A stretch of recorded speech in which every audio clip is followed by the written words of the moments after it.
देखिए, CR number 106/2025 पवारावाड़ी police station के अंदर एक गुना दाखिल हुआ था, जिसके अंदर आरोपी जो है मोहम्मद सुल्तान मोहम्मद मन्नान को पुलिस ने 14 तारीख को अरेस्ट किया और 15 तारीख के दिन कोर्ट में पेश किया।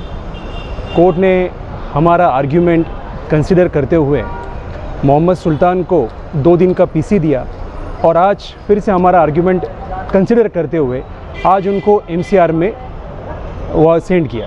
पुलिसों का जो इल्ज़ाम था वो कुछ इस तरह था कि एक कोई डायरेक्ट एविडेंस उसमें नज़र नहीं आ रहा था, कोई प्रिमा फेसाई कोई एविडेंस नहीं था और सर्कमस्टेंशियल एविडेंस की बुनियाद के ऊपर उसको अटक किया गया है। कोई आई विटनेस उसमें और कोई डायरेक्ट और प्राइमरी विटनेस उसमें कुछ नज़र नहीं आया। इसी की बुनियाद पे उसको अरेस्ट किया। और रही बात रिकवरी डिस्कवरी की, तो उसकी तरफ से और कुछ रिकवर करने का कोई सवाल ही नहीं था और कोई गुंजाइश भी नहीं थी। इसी की बुनियाद के ऊपर आज कोर्ट ने हमारी बाजू कंसिडर करते हुए आज उनको MCR में सेंड किया और 30 तारीख तक 30 मई तक उनको MCR में सेंड किया है। 30 के बाद मतलब ऐसा है कि जब MCR में कोई आरोपी जाता है तो उसका बेल एप्लीकेशन रखने की जो सहूलत है वो आरोपी को मिल जाती है और MCR का पीरियड जो होता है मैक्सिमम 40 डेज़ का होता है। 14 दिन के पीरियड से वो एक्सटेंड होता चलता है, आगे बढ़ता चलता है। तो जब MCR होता है तो आरोपी इंटाइटल हो जाता है बेल एप्लीकेशन फाइल करने के लिए।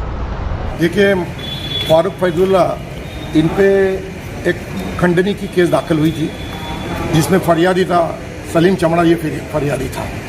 उनका कहना ऐसा था कि भाई इनके कहने के वजह से इन्होंने खबर दी थी पुलिस को, इसलिए इनके जानवर पकड़े गए थे और उनका 20 लाख का फारूक फैजुल्ला का नुकसान हुआ था और इसलिए फारूक फैजुल्ला उनके घर पे गए, उससे 20 लाख की मांग की, उनको मारा, ऐसा आरोप सलीम चमड़ा ने किया था। उस बुनियाद पे पुलिस ने फारूक फैजुल्ला के खिलाफ और बाकी कुछ लोगों के खिलाफ केस दर्ज की थी।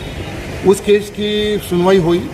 उस केस में सरकारी पक्ष ने काफ़ी गवाहीदार लोगों को एग्जामाइन किया, लेकिन कोई भी गवाहीदार ने प्रोसिक्यूटर जो सरकारी पक्ष है उसको सपोर्ट नहीं किया, इसलिए उनकी वो केस में से वो निर्दोष बरी हो गए फारूक फैजुल्ला और सब।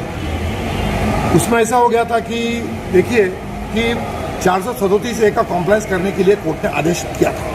437A का मतलब ऐसा होता है कि अगर सरकार पक्ष अगर वरिष्ठ कोर्ट में अपील करता है तो वरिष्ठ कोर्ट में हाजिर रहने के लिए जमानत देना पड़ती है।